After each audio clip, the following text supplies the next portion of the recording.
સૌથી મોટા સમાચાર ગોંડલથી મળી રહ્યા છે।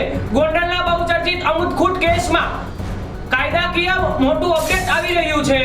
આ કેસમાં મુખ્ય આરોપી રાજદીપસિંહ જાડેજાના જામીન મંજૂર કરવામાં આવ્યા છે। ગોંડલના ચકચારિત અમુદખૂટ કેસમાં એકવાર ફરી ગરમાવો આવ્યો છે।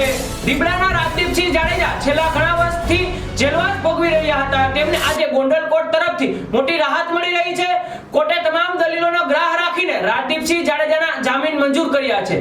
આ મામલે ફોનલાઈનના માધ્યમથી અમારી સાથે આશીષ મહેતા જોડાઈ ચૂક્યા છે। આશીષ, અમુદખૂટ કેસમાં આજે સૌથી મોટા સમાચાર સામે આવી રહ્યા છે અને રાજદીપસિંહ જાડેજાના જામીન મંજૂર થયા છે। શું છે સમગ્ર વિગત? જી, ચોક્કસથી જણાવી દઉં, સૌથી મોટા સમાચાર છે રીબડાના અનિરુદ્ધસિંહના પુત્ર રાજદીપસિંહ જાડેજાના અંતે અમુદખૂટ કેસમાં મોટી રાહત મળી છે। ગોંડલ કોર્ટે આજે જે રાજદીપસિંહના જામીન છે તે મંજૂર કરવાના છે, જેને પગલે તેમની જેલ મુક્તિનો માર્ગ હવે મોકળો થયો છે। આ સમાચાર વહેતા થતા જ તેમના જે સમર્થકો છે તે હાલ જેલમાં આવ્યા છે। ગોંડલના આપઘાતખૂટ કેસમાં ઘણા સમયથી જેલમાં રહેલા રાજદીપસિંહ જાડેજાને આખરે મોટા જે છે તે સમાચાર આવે। લાંબા કાયદાકીય પ્રક્રિયા બાદ આજે ગોંડલની કોર્ટે રીબડાના રાજદીપસિંહ જાડેજાના જામીન મંજૂર કર્યા છે। ઉલ્લેખનીય છે કે અમુદખૂટ આપઘાત કેસમાં અનેક વળાંકો આવ્યા હતા અને રાજકીય તેમજ સામાજિક ગલિયારોમાં પણ આ કેસ ખૂબ જ ગાજ્યો હતો। અનિરુદ્ધસિંહના પુત્ર રાજદીપસિંહ હવે જેલ મુક્ત થઈ છે, ત્યારે આગામી સમયમાં આ કેસમાં શું નવા વળાંકો આવે છે તેની પર સૌની નજર છે। તમામ માહિતી બદલ આભાર। ઉલ્લેખનીય છે કે અનિરુદ્ધસિંહના પુત્ર રાજદીપસિંહ જાડેજાની ધરપકડ બાદ આ કેસમાં સમગ્ર ગુજરાતમાં ભારે ચર્ચા જગાવી હતી।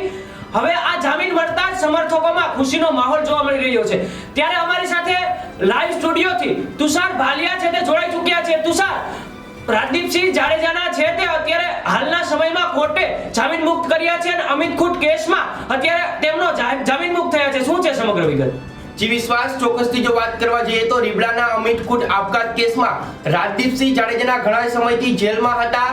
ગુનો નોંધ્યા બાદ તેઓ લગભગ 6 મહિના સુધી ફરાર રહ્યા હતા। તેમણે હાઈકોર્ટ અને સુપ્રીમ કોર્ટના આગોતરા જામીન માટે અરજી કરી હતી, પરંતુ રાહત ન મળતા 10 નવેમ્બર 2025 ના રોજ તેમણે ગોંડલ તાલુકા પોલીસ સ્ટેશનમાં આત્મસમર્પણ કર્યું હતું। આત્મસમર્પણ બાદ પોલીસે રિમાન્ડ પૂર્ણ થતા તેમને 13 નવેમ્બરના રોજ જુનાગઢ જેલ હવાલે કર્યા હતા અને ગોંડલની કોર્ટના સમક્ષ જામીન અરજી પર સુનાવણી હાથ ધરાઈ હતી। આ કેસમાં ફરિયાદી પક્ષે સ્પેશિયલ પીપીની નિમણૂક કરી હતી, જ્યારે બચાવ પક્ષે મજબૂત દલીલો રજૂ કરી હતી। પોલીસ તપાસના કાગળો અને સુનાવણીની ચકાસણી કર્યા બાદ કોર્ટે બચાવ પક્ષની દલીલો ગ્રાહ રાખી રાજદીપસિંહ જાડેજાના જામીન મંજૂર કર્યા। આ નિર્ણયથી રીબડા પંથકમાં ચર્ચા જાગવનાર આ કેસમાં રાજદીપસિંહને રાહત મળી છે અને રાજદીપસિંહના સમર્થકોમાં ખુશીની લાગણી છે તે જોવા મળી છે। જી વિશ્વાસ, તમામ માહિતી બદલ આભાર।